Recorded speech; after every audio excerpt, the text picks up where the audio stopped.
Dobar vam dan, poštovani gledatelji.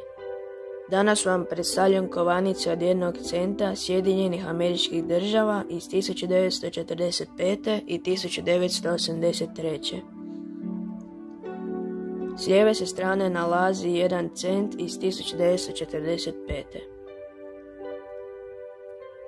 Na njemu je s prednje strane tekst 1 cent United States of America okružen vijencom i iznad piše In God We Trust.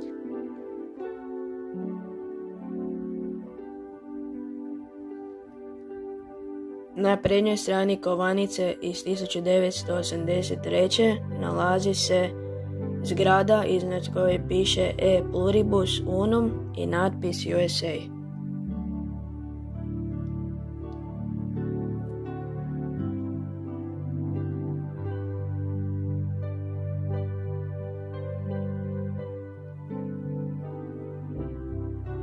Zadnje strane su im iste.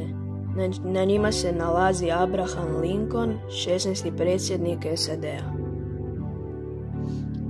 U SAD-u 1 cent vrijedi kao 0,01 američki dolar. Rađen je od bakreno obloženog cinka, mase 2,5 grama, promjera 19,05 mm i debljine 1,3 mm. Vrijednost kovanice iz 1945. dostigla je $440, a rekordna cijena na aukciji iznosi $14.000.